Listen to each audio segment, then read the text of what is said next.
All right. Welcome to Artcasters. This is the show where we talk about the ins and outs and all sorts of details about graphic design, illustration, and creative life, I guess. And so, so as usual, we're joined by me, which you can find at this YouTube channel. So if you haven't yet, hit subscribe, hit like, hit that bell so you get notifications when these are about to go live.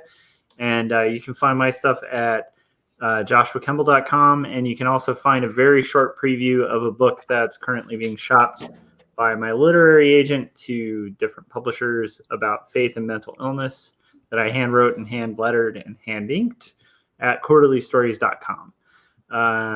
And that's my stuff. Scott, where can everybody find your stuff? You can find me at circworks.com. You can also find me at Circworks on YouTube. And I also have a Patreon. And if you want to join, like real quick, even at the $2 mark, you could join in on a live stream that I'm doing just for Patreons tomorrow. It's called the Mad Creator Corn Stream. And I'm trying to do those about every other week or so, about twice a month or something. So I'm going to be doing that tomorrow. So that's what I got going on. I love it. And then because it's been hectic and I've been like kind of MIA a lot, I miss my buddy Cory. So when we were talking about guests this week, the first person I wanted on here was Cory because I miss talking to you, buddy. So Cory, where can everybody find your work and see your awesome animations and designs and other madness that you're up to, children's books? Yeah, you can see that at corykerr.com. And then animations and tutorials on Instagram, tutorials and like this type of show where you're talking to people on YouTube, and random thoughts about life on Twitter. So it's all there, but you can find it all on my site. I love it. Cool. All right. So you guys should check that out. So for today's topic, we were kind of thinking about, I was trying to think of a topic that might be kind of applicable to all of us. And I was curious if maybe Cory would want to tackle the kind of to everything there is a season as a theme, because and I know that's a song and it's also like a Bible verse and stuff like that. And so it's very like spread throughout culture, like this idea of like seasons for different things. But I think for art, it's very applicable, especially now where we're in this kind of weird, unusual season. And I think we're all dealing with, different challenges and stuff like that. And Cory and I think we've seen a lot on the 48-hour art check and stuff like that like there's this up and down and ebb and flow of different challenges you're going to be facing as an artist, like throughout like your year, and throughout like your whole progress as an artist. So I thought that might be kind of a good banner to kind of have a topic under. So Cory, like, what do you kind of think about the idea of the to everything there's a season, as much as that song might potentially annoy people? I'm just gonna sing turn, turn, turn for 45 minutes on repeat. I love it. That's what we're gonna be doing for most of this show. I'm kind of curious on which way you're going to take this, because you can go a number of different ways with it. But when you mentioned the topic to me, I thought, I've had seasons of doing children's books. I've had seasons of doing comic books. I've had seasons of doing stickers and illustrations. I've had seasons of doing animations. So there's those type of seasons of like, growth as an artist. Then there's also kind of like in the middle of a project, there's seasons kind of like what you were referring to of like, I think the best analogy, and it's been interesting because Mike, who has sat in for Josh on the 48-hour art check, he and I have started to sync up with like our slumps and our It's like I wonder if you just talk to someone enough about your projects, if you both begin experiencing the same thing, because that's what Josh and I did. And so I use that analogy again about how, as a kid, you got to pedal up the hill, and sometimes you even like get off your bike and just walk. But like, as long as you're making some kind of forward progress, eventually you get to the top of that hill and you get to ride your bike down, and if you take advantage of that downward slope, then you can ride it out. So there's that type of season. But then the other one that came to me as I thought is kind of the annoying one, which is like, I am going through a season of kind of low productivity because of like my arms and my hands are like shot. And so there have been times where, I can spend 4 to 6 hours in an evening, if I don't have to get up in the morning or whatever, and get a ton done. And now I'm spending the same amount of time, but I'm barely getting anything done because I'm spending 90 minutes like heating my arms and then stretching everything out and then doing the exercises. And then I spend 45 minutes at the end icing everything down and all that stuff. And then in the middle, I'm getting up and taking breaks. And so like, it's a season of like very time consuming unproductivity, and that'll go away and I'll be fine again at some point, and I'll be more productive and not in pain. And then, so there's lots of different things that phrase applies to. But I think the best thing about it is that nothing that we're doing, just because we're mortal, we experience time in a linear fashion. Nothing is permanent. And so everything that we're going through, whether it be good or bad, will eventually mutate or end or evolve, or take a turn where we divert from it somewhere else. And so there's these seasons where we're with things, and there's seasons where we're without them. And that could be health, that could be mental stability, that could be types of projects, that could be kind of anything. So it's kind of an interesting topic. And I was curious on which angle you were thinking of it as you thought of it, because I was like, oh, we could go like 4 or 5 different ways. I kind of like all directions on it. And weirdly enough, I was kind of thinking the potential of those different angles would allow you to kind of roll with whichever one kind of fit. But I do personally like experience different seasons in the way you're describing too, where it's like, it's not just like sort of different environmental conditions or like my own, internal situation kind of conditions, but it's also with like the style of work I'm doing, the projects that I'm working on. And there are some things that are like in the sense of projects, right? There are some that are like really long seasons and some that are very short. Like 5 years. Yeah. Yeah. Potentially going on 6. I mean, and now I'm like, even on that project, right? Like within that, I'm in this season of like, what I have to do now is wait. And it's a lot of waiting and then writing, which is, I usually, with the first book, I'd break up the writing into little chunks. But right now, one of the most advantageous things is like this little block of time where I kind of have to put pause on like the productivity of the art.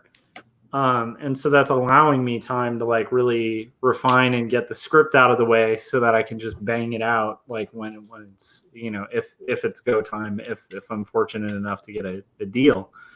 And so it's like, that's a weird shift to kind of adapt to, so but like, I felt like the seasons could be applicable in all kinds of ways, because like you were talking about with your wrists and that kind of struggle, which I think you're going to overcome, but it's like you're kind of in that season right now, and that's rough, and that's an interesting thing you have to adapt to.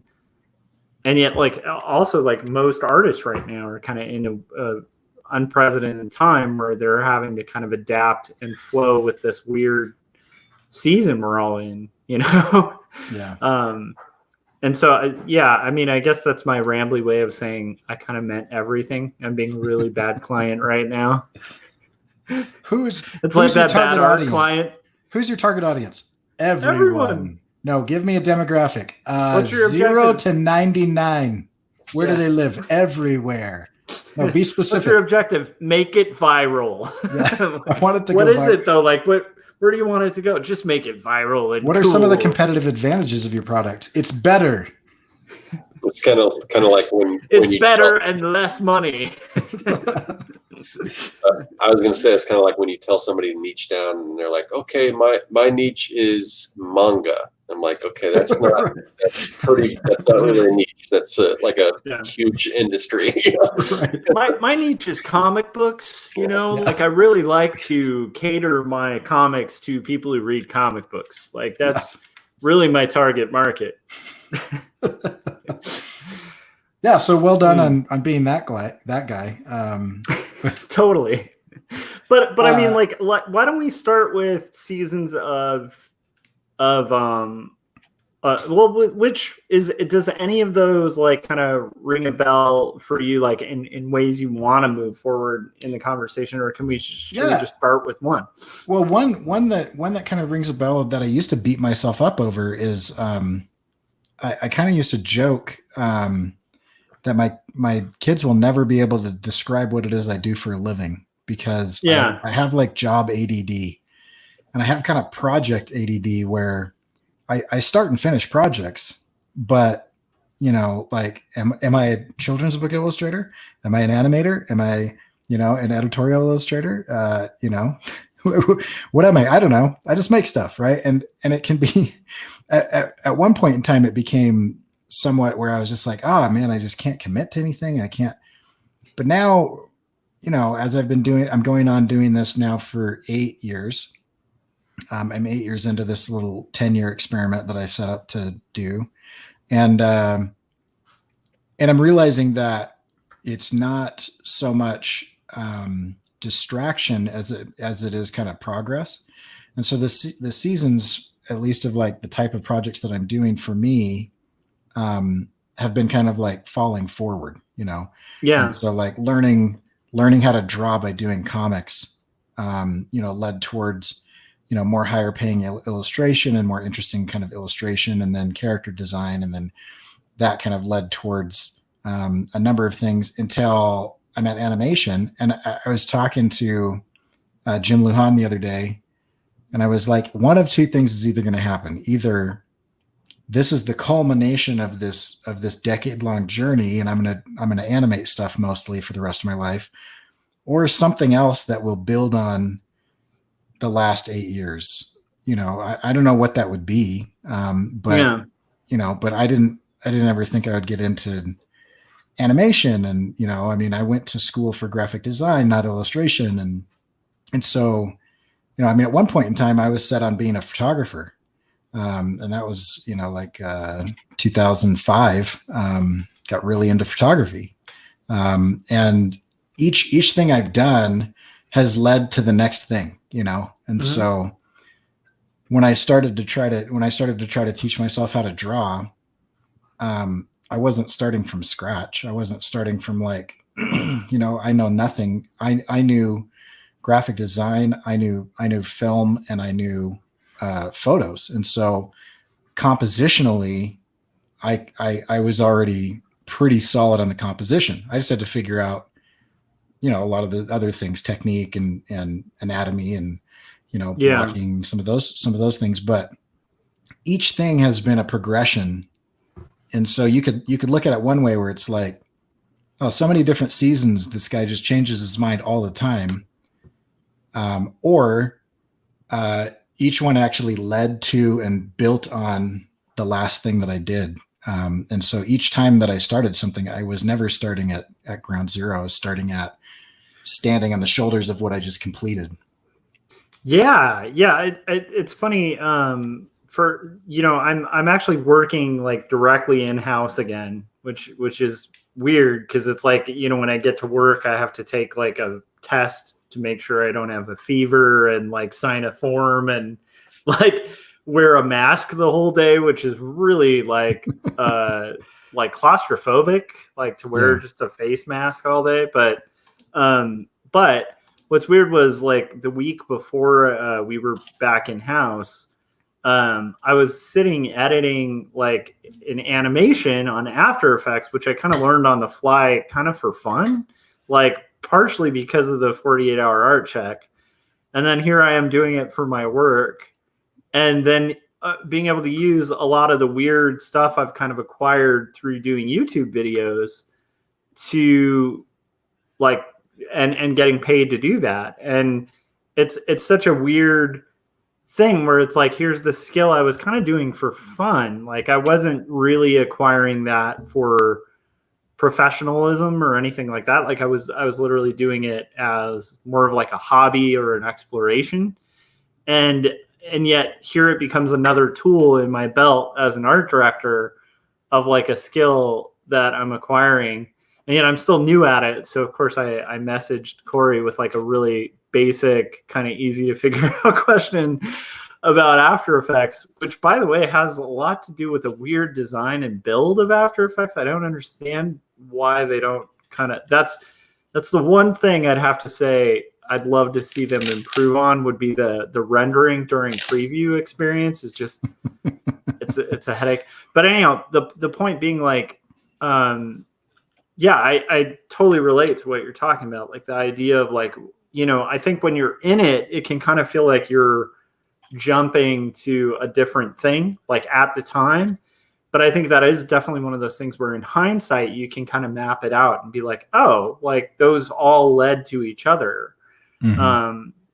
You know, like my interest in music is part of why I got into graphic design as well as illustration. Like I always drew, but the thing that got me to really toy around with figuring out how to compose and use type and stuff like that, the first thing was like as a teenager, just like, you know, we had to make flyers for a gig, you know, the bands I was in, and we had to make flyers for gigs. And how do you make a flyer for a gig? And then how do I make sure that like the most important information gets to people? Because if it doesn't, no one shows up to the event.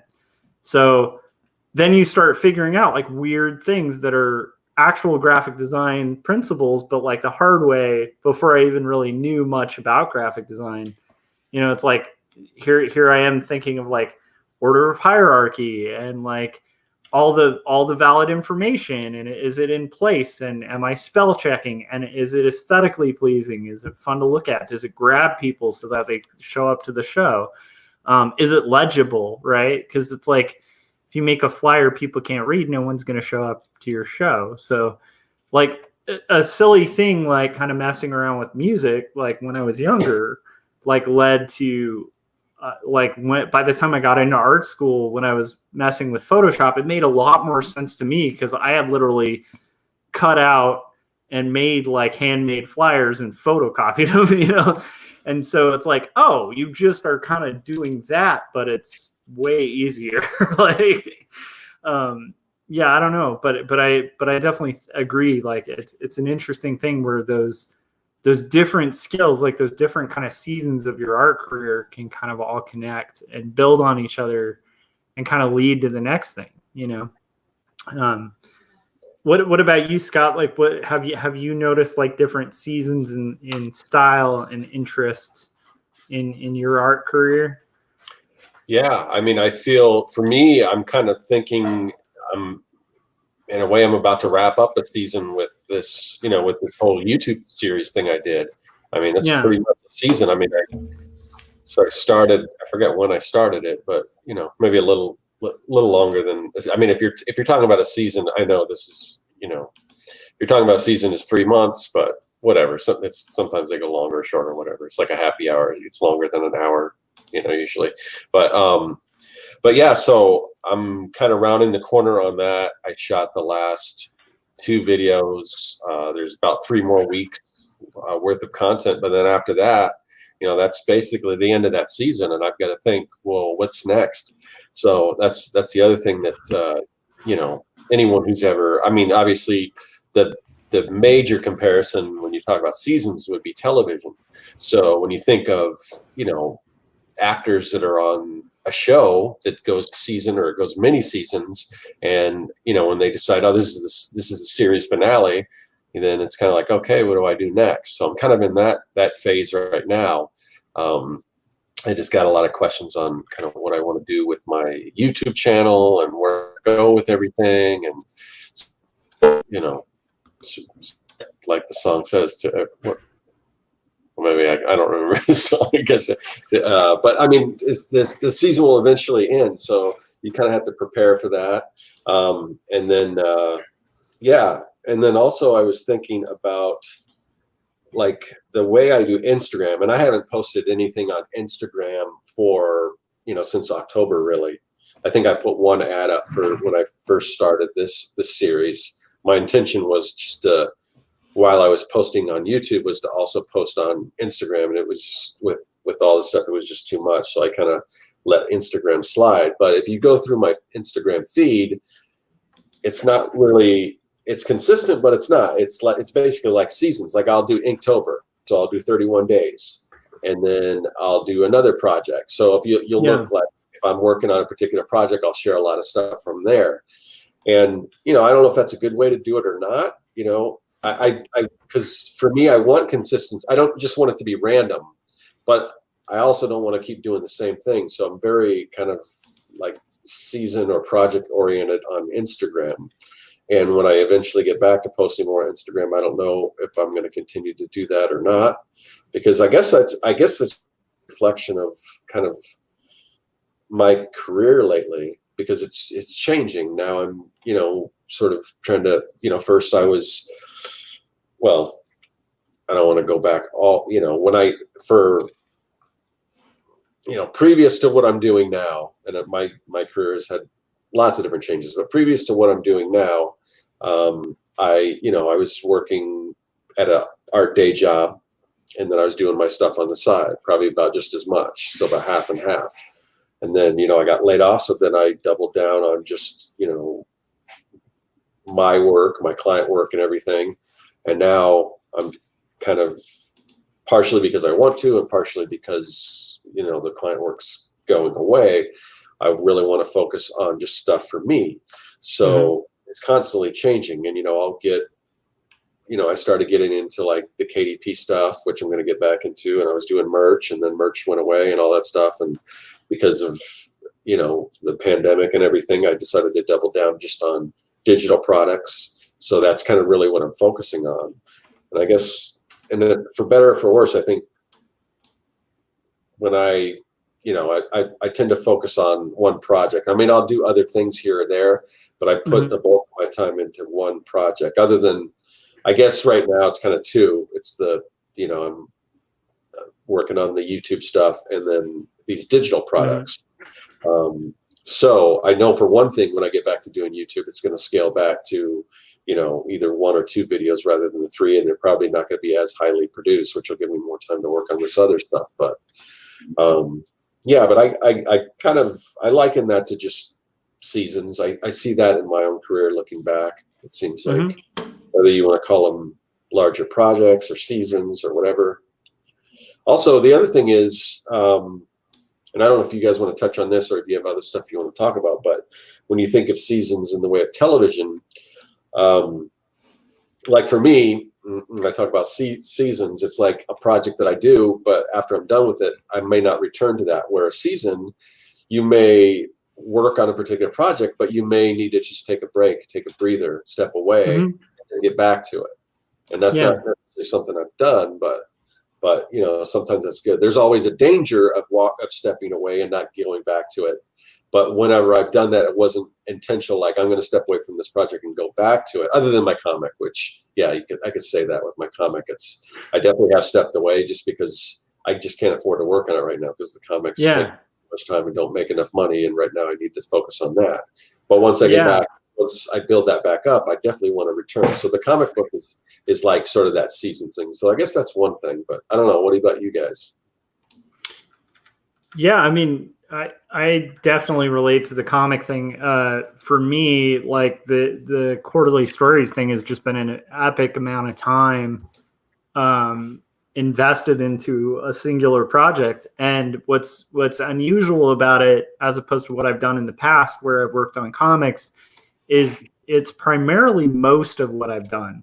So other than art directing, where I work and doing art there, that's like all over the place. Like I just talked about, it's like I'll be doing animations, and then 5 minutes later, I'm wearing 12 hats, right? I'm not just there to do design or illustration. I'm a designer, illustrator, like manager, psychologist. Like you're just kind of wearing every hat and sort of filling whatever need your team has. And but other than like, that's kind of my variety. And usually when I get home, like quarterly stories for over 5 years now, I think, has been primarily what I've focused on, and that's about it.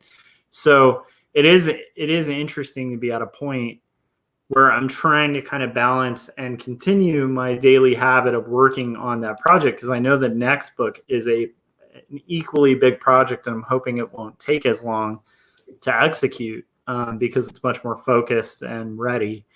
And so that's what I'm kind of trying to grease the wheels for.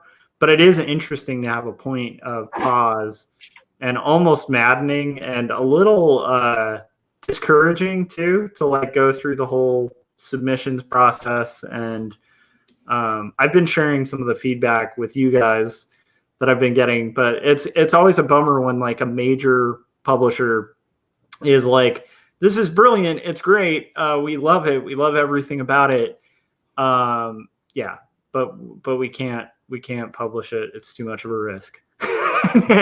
Like, that's a little frustrating, and that's most of what I've been getting, which is a little discouraging, because it's like, well, if you made a good book, and Cory actually mentioned in when I was talking to him about it, when I was at one of my lows during this whole long, arduous process, mentioned that, like it's like you're trying to kind of find a good partner for a marriage, like, so you definitely don't want a publisher who's not going to want to take a risk on a risky project, because my book would be a risk, taking on that book, because they wouldn't market it right, they wouldn't know how to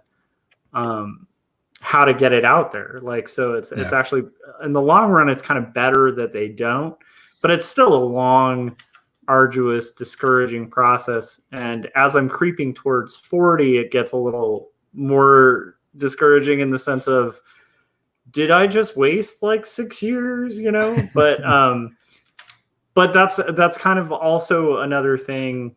And I want to hand it off to Cory and stuff, but that ties into the other season thing, because I'm familiar with that voice, that like going through submissions, or like how when I was freelance, like just sending out queries and trying to get clients, like there is this inherent part of putting your work out there and taking that risk to try to get something, that is discouraging usually. That's usually part of the process. And so it's I'm a lot more comfortable with it now than I was when I was younger. But it is a long, weird position to be in, when the primary focus before this has been just get it done, make it good. It's an interesting like shift in mindset. I don't know if that makes sense, or if I just meandered off a cliff. No, I like the idea of talking about a shift in mindset, because that's something I've struggled with as I have as I've dealt with like finishing projects.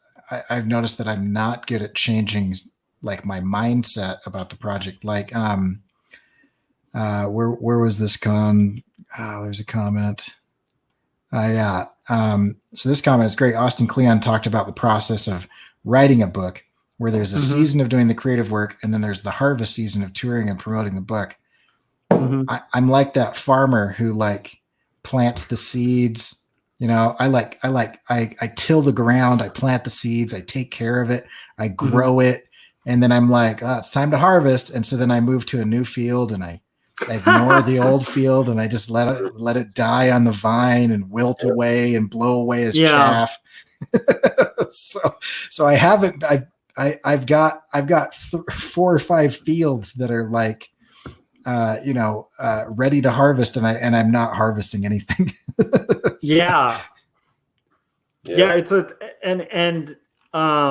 and going through that like attempt to harvest is making me, it's an interesting up and down, because it's like, every other day I'll feel great about it, and then I'll have another day where I'll be like, because I know it's sitting with 5 different people that have the ability to make that call. And so it's like that kind of just, it does mess with my head a little bit every once in a while, where it's like, just say whether you which I know from working in a company, it's not that simple, right? Like if I got a query from an illustrator, it's like, first there has to be a window, there has to be a budget, there's got to be like a million meetings in order to kind of make that happen. And I know in publishing it's a lot like that, where even senior editors still usually need to get approval from the whole board before they can bring on a new project, so they can advocate for it. But just because you have like an editor at a big publisher like behind your work doesn't necessarily mean the publisher is going to put out your work. And so it's that hard process. But it is hard.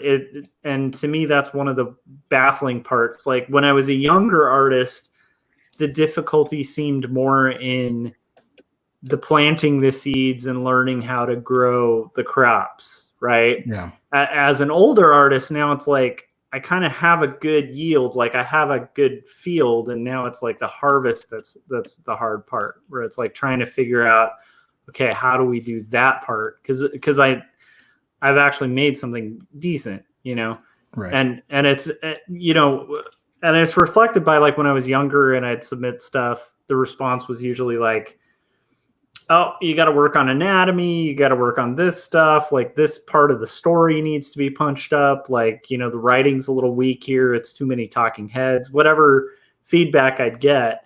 Now it's like the feedback's a lot different, where it's just like, yeah, it's good, just we can't. But it is an interesting shift in challenge, right? Because I think the younger artists, like, the challenge is to figure out what the heck you're doing. The older artists, it's like, okay, I know what I'm doing, so now how do I figure out how to kind of push it to get other people to advocate for it, Yeah. I don't know if that makes sense, but rambling. No, it totally makes sense. And it's been interesting because I tried it. I tried the harvest thing, right? At least at the start of that. And I had a lot of success. I won awards, and I got placed in upwards of 20 different film festivals around the world. Yes. And then the world ended with a giant worldwide pandemic before I heard back from about half of the film festivals that I submitted to. Yeah, it's not really the time for film festivals, right? Yeah. I kind of stuck in under the radar. I stuck in under the radar for about half of them. But I mean, my first real attempt at an animated short. I've animated little things before and client projects and stuff like that. It played in London and Rome and LA and the Northwest and Seattle and DC, and it was interesting. It played all over the place. It played in Slovakia, it played in Africa. And that was really cool. Brevia, I believe it played in Brevia. It's on a continual loop in Brevia, actually. But especially the last scene, that's very Brevian. Just sorry, no one gets that, because you two are like two of 5 people who have actually seen it. It's almost as popular in Brevia as the Brevian national anthem. Right. That's true. Anyway, but then, so I did it. I got some success. But I just don't think I'm wired that way. So I almost have to force myself into that type of thinking. Yeah. Because even with the success, it's great. I love it. But at this point in time, I'm just like, I hate that project. I just want to like have people watch it and get it over with. And I've moved on. I'm in the middle of, releasing the first episode of the next thing that I'm doing. I've done like 3 projects in between when I finished that and now I look at it, because I made it almost a year ago, and I look at it and I'm like, it's garbage. The camera movement is horrible. Everything's janky looking. Like, I've moved on, and yet no one has seen it yet. So it's kind of a weird thing. But I mean, that's like with your book, one of these publishers is going to say, this is perfect, let's do it. And they'll pull the trigger, and then it'll take them some amount of time to ramp up and do the printing and ship and everything. And you're going to be well into book 2, by the time that hits. Or be no like, publisher, like that. I mean, there's always a possibility, especially right now, there could be no publisher who's going to pick it up, which is fine. That happens to plenty of people. Then I got to put it out. But by the time I'm going to be promoting it, regardless, like whether it's through a publisher, whether it's through Kickstarter, whatever, by the time I promote it, yeah, you're right. I'll be well into the second book and pretty much sick and tired of the first book. But then having to tell people about the book and try to be excited about it, and also try to hit it with the energy that you did with your movie, right? Like, I think that's a good example of like, I mean, that doesn't happen for everyone, but I think it was a really solid first short animated film, which is why it happened. But none of that would have happened if you hadn't submitted them to 93 different film festivals. Yeah. So it's like, that's how it happens. That's how that kind of stuff happens. And I remember that kind of being a wake-up call when I was younger. Like, how do people get published? How do they get clients? Like all of those weird questions you have when you're a younger artist kind of entering this field. Like, okay, cool, I learned some stuff. Now how do I get work? I learned some stuff. How do I make a book? I learned some stuff. How do I do these things? And a lot of it is just literally you just put it out there and keep hitting the pavement, and then stuff happens. And but like one guaranteed result for all of us, if we don't put our work out, right, is no one will see it. Right. I mean, that's a set in stone, like period at the end of the sentence kind of statement. If you make art and you spend a lot of time doing it and then don't get it out there. And I only say that out loud, not for you guys, but actually it's more for me. Like, I literally have that struggle all the time. No. I mean, I spent 6 months illustrating a 40-page hand inked children's book that no one has ever seen. Yeah. So, it's a good book. It's got to be a book at some point. I know. Here's what I really need to do. I need to somehow come into enough money to hire someone to do this for me. Because if I had a hype man, if I had some sort of publicist or agent or something, and I could just make stuff, that would be awesome. But I don't. So I really should get over it and just harvest. Yeah, and I tend to think the idea of that is a little tough, right? Because if I look at somebody like Neil Gaiman, right, who has just crap loads of money and definitely enough money to hire a publicist, and I'm sure he has multiple publicists, but if you look at how that guy like tirelessly is doing Twitter, like blog posts, like interviews, audio versions of his books, like the guy is constantly working, and this is like well into, like, he's definitely crossed that threshold where I think if he wants to get a publisher, like, he's going to get a publisher, and it doesn't matter which publisher, they'll take him, right? Yeah. So, if you look at those guys, like, George R.R. Martin, right? Like, he's constantly doing interviews and constantly having to, put out his work. And here's so much so that he hasn't written anything in 25 written his years. last book. Yeah. But I mean, if you look at like a lot of the bigger authors and artists out there, like, they do have to do that hustle. And so it's like, I tend to think maybe the idea of having someone else do it is just like like I want it to exist, but I don't know if it exists. But I want it to exist. I would love to have somebody just handle, like, the one thing I do like is having, like, it is nice to have a separation with the submission process, like having a lit agent sending it out. It does take a little bit of the stress from it. Yeah. But, along with that, it also adds another person in the feedback loop. And so that also can extend the amount of time you hear back, so there's give and takes. I don't know what the solution to that is, but I like your idea of just paying somebody to handle all the headache markety stuff. Yep. And just make the art. That's the dream, man. That's the dream. I don't know. I think it'd be awesome. But and then you got to look at like the season of life that you're in. I do some things to pay my bills, and I do other things to self-medicate so I don't go insane. And a lot of these projects are I get fulfillment out of it. I'm not necessarily looking to capitalize on it. I want eyeballs on it, but I mean, if I could put a book or an animation out there and somebody said, I can guarantee that, that 10,000 people will read this or watch this and that you'll never make a dime, I'd take that deal.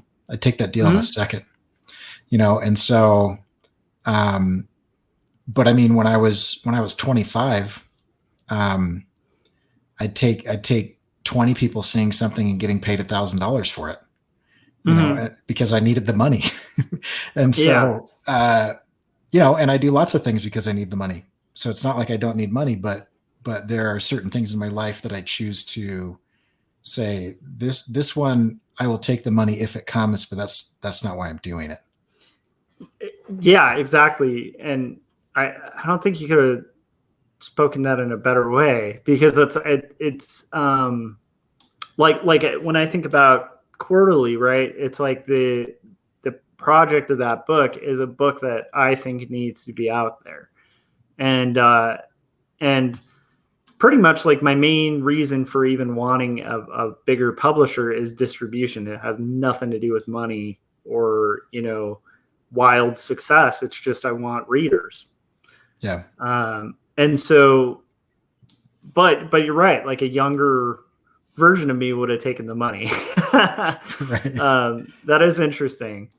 Yeah. But it is, but it's also true in the sense of like, I still definitely have like, a need for money. And obviously like, I feel really thankful during this crisis to have a job, honestly. 'Cause like, where I work got hit pretty bad. And so I'm just glad to kind of have a place of steady employment that's in creative. Like that to me is a real like blessing. But yeah, it's definitely a weird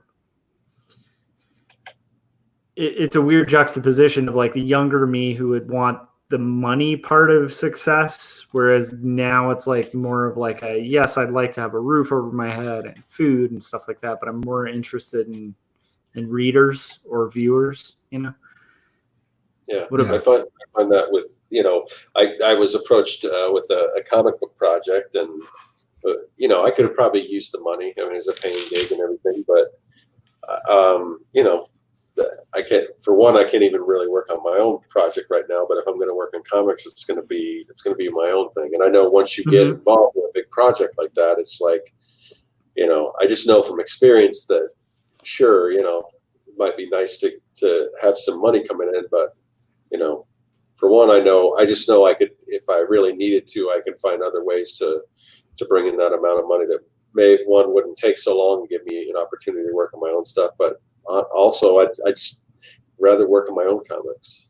So yeah, and that's definitely a scenario now where it's like I don't want to work on other people's comics. Like I want to work on my own. And if I'm going to work on other people's stuff, like I really want it to be, salaried situation like I'm in now, where it's like, I'd want to be full-time, benefits, all of that, and the time I can clock out of it. I don't want the, 24 hours a day comic book work that's not on my own stuff. It's just at the page rates. I don't think I'd want it. Yeah. Part of that unless it was maybe a really killer writer. Part of that is an industry problem. Yeah. Because if you had reasonable deadlines and a livable wage, that's a different story than than what is happening in comics right now, which is, we want you to produce at least 22 pages a month while you're designing characters, while you're doing thumbnails, and we're going to give you less than a day's wage per page. Mm-hmm. And often now they've bulked the penciling and inking into the same position on a lot of books, which actually makes the pay scale lower, because you're not only penciling, but you're also inking. So it's like, but the pay rates haven't shifted much since very long ago, when people used to talk about how low it paid. And that's kind of a shame. And there's another season that we haven't really addressed, but the seasonality, the seasonal nature of the economy is super interesting. And I remember it was in the late 90s. There was a dip. There's a dip in the economy, and everybody is freaking out. It wasn't a huge recession like in the 80s, but it was a dip. And I remember all the adults around me were kind of like losing it. And I went to this thing, and this guy gets up and he said, "I'm 93 years old." He said, "I've seen this happen over and over again. It's not that big of a deal. When you get to my age, stuff like this, even if it lasts a couple of years when you've had almost 100 of them, it's not that big of a deal." And I thought, oh, that's interesting, because I had 16 years. And so it seems like a significant portion of my life, and I look at my kids now, and it's like, if you have a bad day, that is a significant portion of your life when you're 5 or 3 or whatever. It's world ending, Yeah. Or if one of the 3 people that is mad at you, boy, that's the end of the world, right? And then you get into your 20s and 30s and 40s, and it's like, I know lots of people, and I've had lots of bad days and lots of good days, and they kind of come and go now. It's interesting to see seasonality kind of rubber bands, and it contracts as you progress through time, because your perspective continues to grow. Yeah, no, totally agreed. Like even thinking about right now, this crisis is easier for me, and I think most people in my age range, because 2005 hit me like a jackknife, and I literally lost all my income during that recession and it took about a year to dig out of that. And it was a nutty, that was a rough time, because that recession hit literally right after my wife and I moved to Portland, Oregon. And so it's like we had done the expense of a brand new move to a different state, and then anticipating income that was pretty predictable, and then the entire economy collapsed. Now it's kind of a similar scenario on an economic level. Definitely it's much more sobering and worldwide, it's not just a singular thing, and it's definitely got the health element to it, right? Like a viral risk. Yeah. But it's a little easier to see how we can, like my wife and I can kind of get our way out of this scenario because we've adapted and gotten through that crisis. And so it is one of those things, you know, where it's like, I think as you age, like you do kind of see repetition of things. I also noticed that there's also seasons of certainty, right? Like the older I get, the less black and white my thinking gets. Mm-hmm. And so like that has an effect on my perception, like seasonally, like as I get older, my perception of situations changes because like somebody's a jerk. Now I'm way less likely to be like that person's a horrible human being and like go through this whole, like they're not a black and white jerk. I'm like, oh, they probably like, I have kids now, so I can see what kids go through. And I'm like, okay, well maybe like they had something bad happen in their childhood, right? Like Right. it's harder to make cartoonish villains the older I get out of people or scenarios. Because I've just witnessed enough people and kind of seen enough people. And then like as a parent, you see a little human being grow up and see all their little struggles, you know, and you're like, okay, it's everybody was that at some point. Yeah. So it gives you a perspective on a shifting perspective on situations, which makes me think that in like 10 years, I'm going to look back at like me, you know, approaching 40, like I think it's Monday that I turn 40. And so I'm chasing your lead, Cory. Having been 40 for months now, I can tell you all about it. Well, I as a much younger man, I have to hear your perspective on it.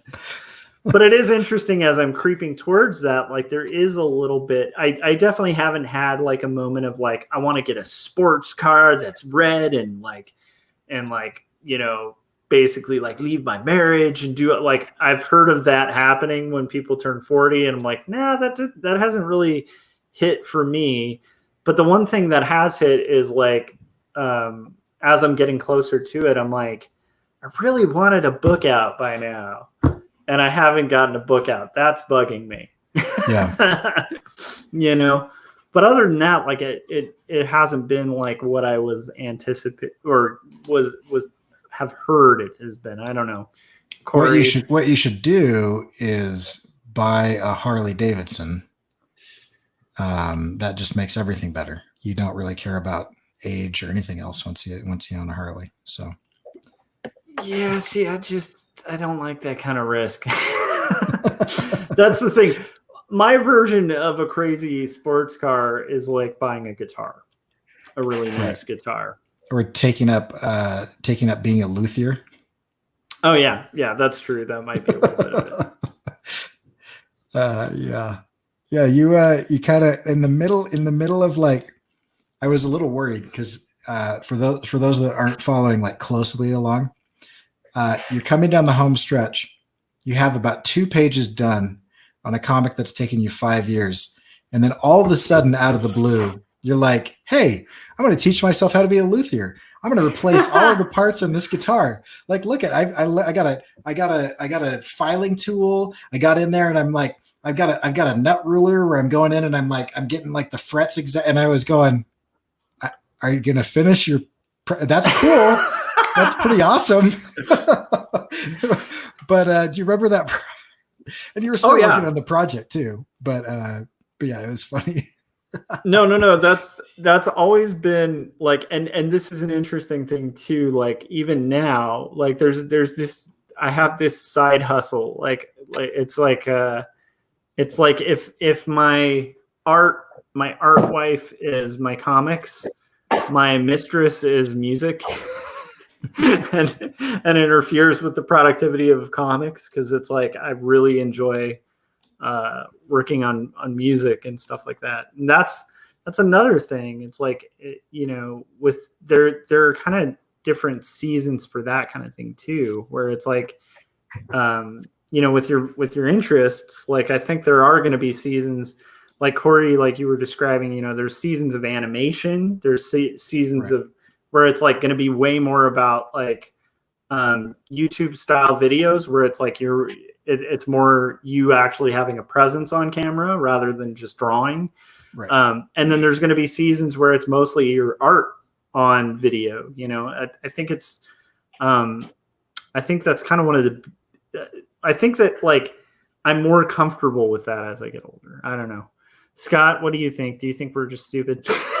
No. I did want to No. touch on something back when you were talking about the seasons like the economy, and you talked sort of about recessions and everything, but there are constants also, and there's your seasons, your 4 quarters. I mean, obviously, Q4, that's like a big, that's a usually most people's big money earners in Q4, where Q1 not so much, and it can vary from industry to industry. Certain industries may do better in other quarters, but that's a season as well. And I mean, I think even right now with everything going on, I mean, it's you're dividing. I guess it's not going to be probably as big for most people, but I still think things are pretty much higher in certain months than others as far as sales and things.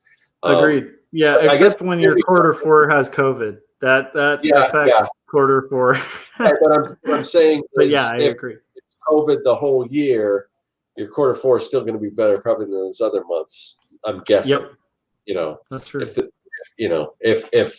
If COVID hit right before Q4 and everything else was fine up until that point, well, then that's a different story. But so I mean, that's still something that I, even with everything that's going on, I mean, you still want to kind of prepare for that and everything, and once you've been doing something like once you've been doing whatever long enough, you kind of know that, okay, this January, maybe, not the best time to run a Kickstarter or something. It could be, I mean, maybe there's also, could be, maybe there's less people doing it then too, but I always, usually January and February, not so much, kind of, but I don't know, things change too. I mean, for a while, in those first 2 months, they never really released any big movies until they figured out, well, if we do release a popular movie during this time, hey, it's like the best, February release ever. So yeah, I don't know. That is interesting though, to think about that, like seasons in the sense of like just economic trends, like and if you think of just culturally, like, why when people just spent a crap load of money on buying presents for their families, would they need to tighten their belts for a month or two? You know what I mean? If you just think about that, like that's a huge economic impact that kind of comes to hit in January, where it's like, how many people want to spend a ton of money after like buying a bunch of presents, like, which the majority of people in the US do around that time. So, I mean, speaking of that, it has always bothered me that we take all of the expensive holidays and just group them up into the same, like 2 or 3 months. Thank you. It's like, can we, agreed. I mean, it's all arbitrary anyway. So can we just get together and like, let's have one every 3 months so that it's not a financial devastation? Because early on in my marriage, the first quarter of every year was my wife and I going, wow, we are stupid with our money and digging out of this hole. It's like I've gotten out of debt now like 10 times because it's like, because every Q1 I'm like, all right, we're traveling for Thanksgiving, we're traveling for this, we're traveling for that, we're staying here, we're eating out, we're buying presents, and then we're like, oh yeah, our income didn't go up, so now we're in the hole. You know, and then we spend quarters 2 and 3 kind of getting ahead and feeling good about ourselves, and then Q4 blowing it all again. Yep. It's just like, I don't know. I adore it. Yeah. Cool. I think we've kind of touched on most of the season stuff. I think should we kind of cap it with the seasons of like personal stuff, like, Sure. because that's the one thing that we haven't really hit. So, and I do think actually it's funny that you brought up as you age, a lot of these seasons become visible, right?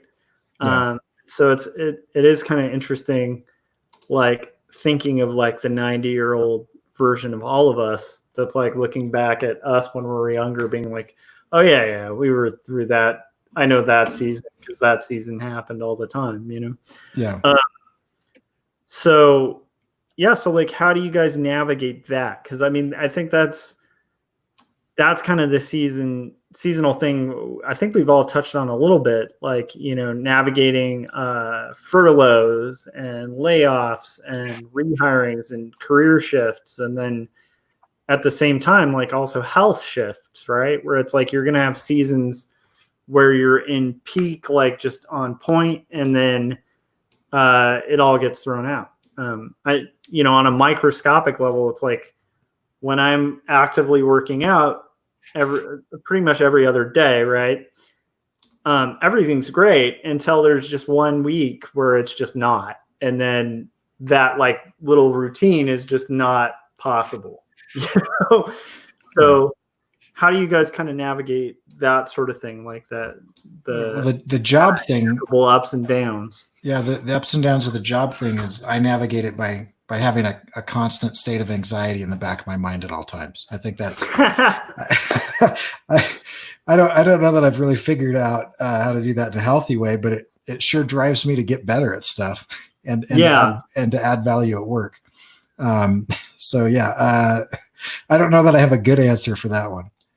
I think that's a good point, because I think a lot of I do think the anxiety is hard to balance, but I do think there should be a bit of a healthy anxiety about your career, especially if it's a job you like, because and that goes for anyone, like especially people who are working from home too, and like doing creative. Like if you're doing creative, like I do think there should be a slight healthy fear of like, I don't want to lose this. Yeah. Although I do envy people who are able to kind of navigate fearlessly with that kind of thing, because I totally relate. I'm constantly juggling with anxiety on that one, which does drive me to try to do better. But yeah, I do occasionally meet people who are very excellent at their jobs and don't get filled with too much anxiety about the ups and downs of the economy, and I always like in the sense of the job market, and I've never reached that plateau. Yeah. And I wonder, I don't know, maybe this is just me projecting, but I wonder how realistic that view of that person actually is. Yeah, like you do wonder, because usually I'm not super close to that person. And so I do wonder if like the people super close to that person are like, no, that person's full of anxiety all the time, Right. You do kind of wonder how much of that is just projected. I don't know, Scott, have you found like a Zen point of just no worries when it comes to like? No. But I want that Zen. I know it exists somewhere, right? Where, when things change like this, whether it's, and I'm sure a lot of people had this too, when the realization of like what's going on right now started to sink in.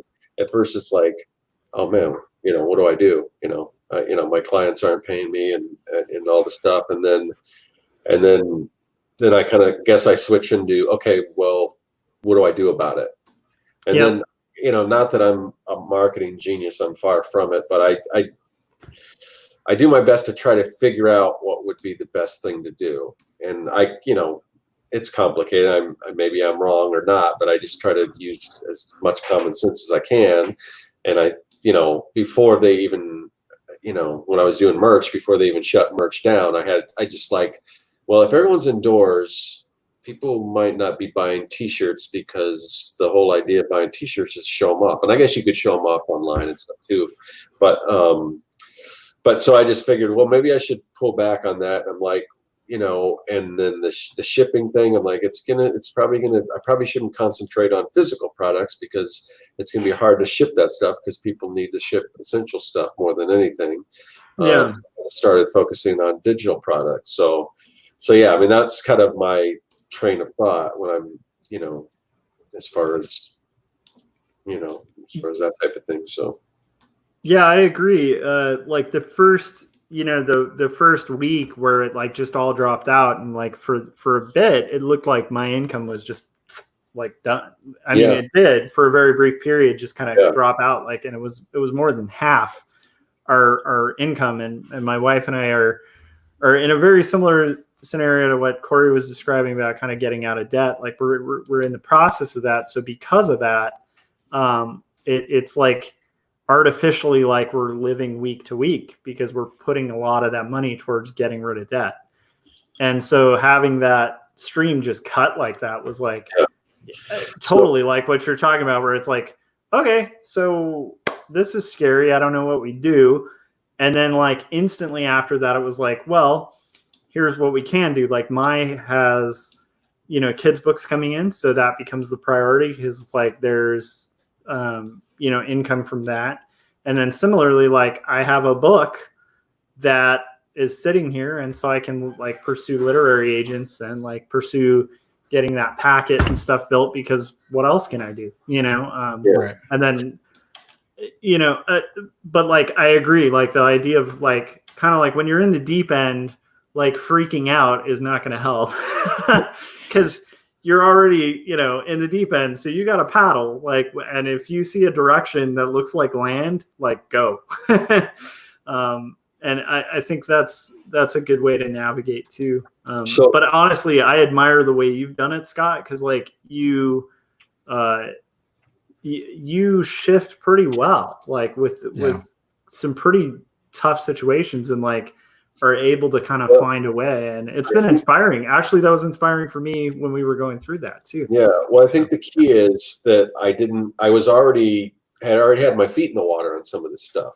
That's why, I mean, you gotta at least have some sort of plan or some sort of a side hustle or some sort of other projects. It's like, I've got a number of different things. So like if for whatever reason digital products became a problem, then I'm like, okay, well, I need to switch over there. But if you only have your day job and that's it, and that gets taken away, you're not in a very good position. So agreed. Go back to that stilts analogy. If you build a house on stilts, if you've got 4 stilts, you pull one away, you're in trouble. But if you've got, multiple, stilts, if you pull them away, then you're okay. Not that any one of these streams was, like super successful, but at least it's a starting point on some of these things and to build off of. But I was going to ask you, Josh, do you think if that brief period of time where your income was cut in half from your day job, do you think Mai would have taken on that much work if that hadn't happened? What's weird is I don't, but I also know that, like Mai is in a different scenario because she chose to be a stay-at-home mom for like the first few years of Ben's life and kind of sacrificed her career for it for a little bit. And so she's been kind of having to rebuild her freelance, and she's been working at that for quite a while. Okay. So when all this came to into it, because that's what it seems like from the outside. But of course, But a lot of this was a cross between her saying yes to all of it, definitely tied into that dropout. But also a lot of it's just like kind of like stars aligning at the right point, because we've been trying to get her to the point of that for, a year and a half of like hard groundwork with little jobs here and there. And it's all starting to actually add up, which is exciting from my perspective to see, because, I having done full-time freelance for such a long period, it's like, I know what that looks like when that happens. And I think she's in it, which is like, this is the start of, potentially like a full career, because like, that's exactly how it happened for me when I was doing t-shirts. And the shirts, I started having too many shirts to be able to work full time. And I was like, I gotta quit and do this shirt thing. Cause it's like, I just couldn't balance the freelance with the full time. And that's a good sign. And to me, I know it's nerdy, but I'm super excited. But that's also a season for me as well, tying into the season thing, which is, as a husband, it's like, this is a season where I have to pull back on some of my own things, like the 48-hour art check and other projects that I love doing. But it's like, I need to be able to like run point and just be dad at those times, so that she can burn the midnight oil and get her projects done. Cause those need to get done. And there are some really beautiful books she's working on. So, I'm anxious to see something when she's able to show something, but yeah, it's really exciting. Like I said, I think for me, it's exciting to see, cause I think she's been working really hard to get there. And so, but you're right. Like from an outside perspective, it might just kind of look like she's just jumped in, but no, she's been gradually working towards it. So, yeah, I mean, you were talking about her, being a little disappointed, sending out pitches and sending out kind of queries, postcards and stuff for a few months before any of this happened. Yeah. Yeah. And then it seems like all of that. And a lot of this didn't come from queries. Yeah. It just kind of came, but it came from work that was created during that query process. And so that's, it's like, I think it's like, Cory, well, you continue your thought. I was going to say, it seems to be like that's always the case. You kind of put it out there, like getting an internship as a student. When I was getting my undergraduate degree, I sent out 73 different emails or letters looking for an internship. And then this girl I knew was like, oh, my dad knows a guy in an agency. And that's how I got an internship. It had nothing to do, like, I think had the universe rewards your effort, but almost in a way that's like, it doesn't have anything to do with you. Agreed. But I see that you're putting forth the effort. No, I agree with that. I mean, it's I've experienced that too many times to not kind of agree with that. But, I do think there is an energy that you kind of put out by being eager and like and really targeting something. And also I do think it's like we were talking about with the seasons of your art, where it's like, on one hand it might seem like kind of switching to be like, oh, I'm a photographer, okay, now I'm a videographer, okay, now I'm a marketing director, now I'm an art director, those shifts in your career might seem disconnected, but when you look at them, like they all kind of lead to each other. I think it's very similar in that sense, where a lot of the process of sending out submissions and kind of building and seeking clients, in the process of that, you're also creating all this stuff that will eventually lead to work as well. Right. And so, I don't know, at least that's what I've noticed. Yeah. I mean, I think all of that is related, because I mean, in the example that I gave, that girl wouldn't have known that I was looking for anything unless I was like actually actively looking, talking about it to people, and got desperate and started asking everybody, like, does anybody know anyone? And had I not done that, then, that wouldn't have been a thing that happened. So. Yeah. 100%. Yeah. All right. Well, so I think we've hit that. As for like the personal ups and downs, I think something about what Scott was talking about with, the quick navigation, where it's like you have a moment of like, oh crap, right? Like similar to like an income dropping, where you just go, oh, well, I don't know what to do now. This is a little scary. And then you swim, right? Like, and you look for shore and you find whatever shore you can get. And if that's like a temporary float that just keeps you going, cool. I do think there are things seasonally that'll happen like that as well, where you just, I don't know if there's any other option than just kind of looking for solutions of the things you can control, Yeah. But one thing that's interesting is leaning with things too. Cory, you've mentioned this before on 48-hour art check, but the idea of the Zen idea of being like water, is helpful with that kind of thing too. Yeah, I mean, kind of, the idea of water is interesting because it's got forward progress unless it's dammed, right? But it also kind of rolls. It's moving forward, but if there's a rock, it goes around it. If the bank of the river changes, it goes with the flow of where that is, and so it shifts and moves all the time. But at the same time, it kind of starts eating away at some of those things. Water is one of the most powerful things that you've got. I mean, you think of a cliffside or whatever, and given enough time, water will eat that thing away.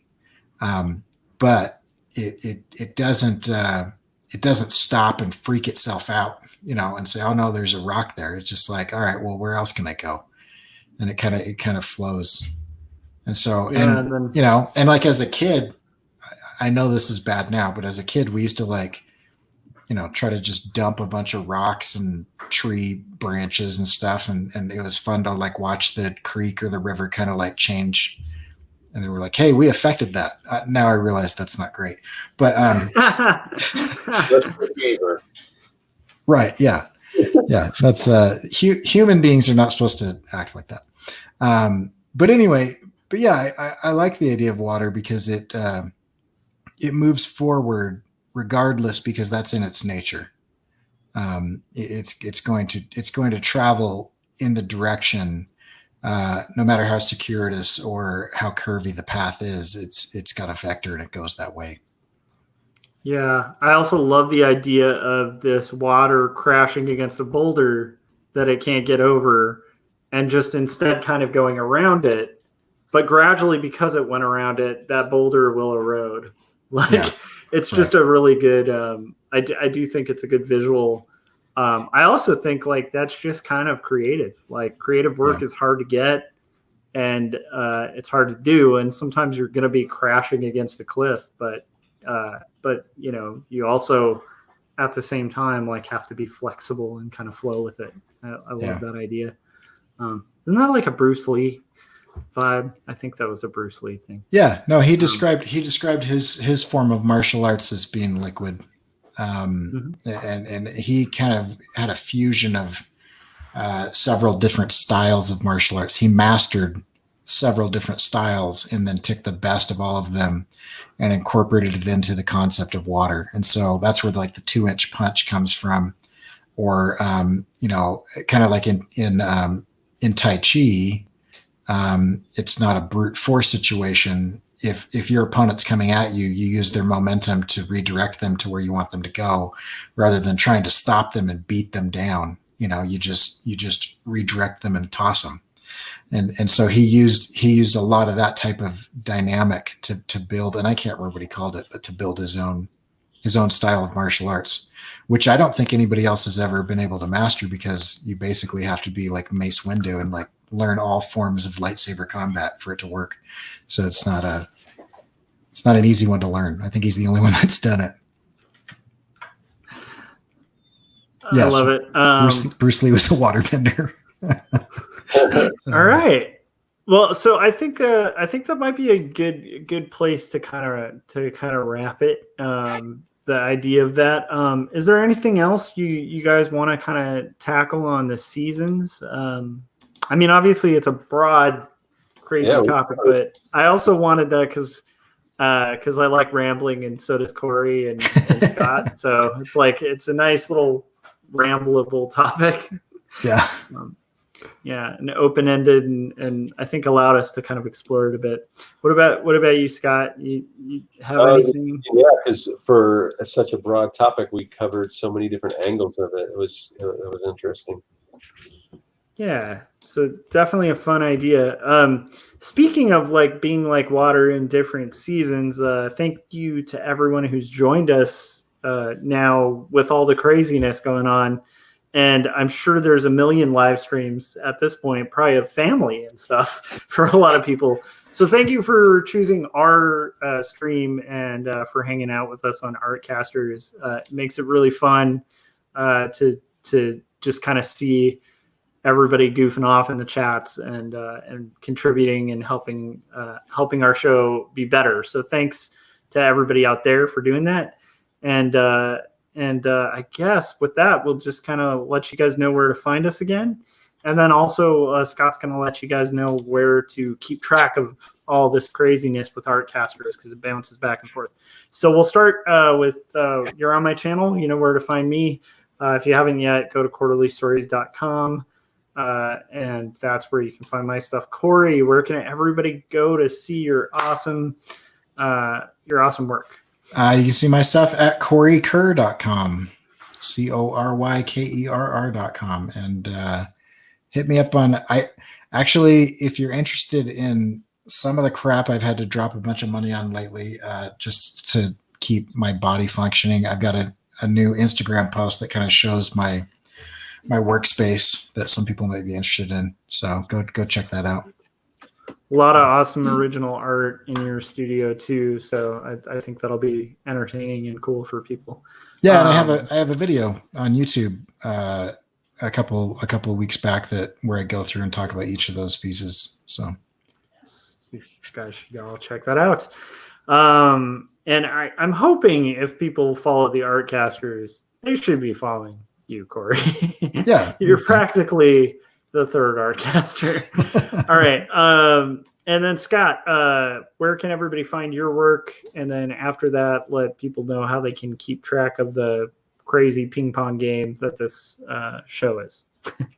Yeah, so you can find my work at circworks.com. I'm also Circworks on YouTube, and if you like this show, the Arcasters, and maybe you'd like to be involved in something similar, I do this also on my Patreon, and you can join for as little as $2 a month, and you'll be able to join in a conversation every, about twice a month, and just carry on a conversation like that, but be in on it.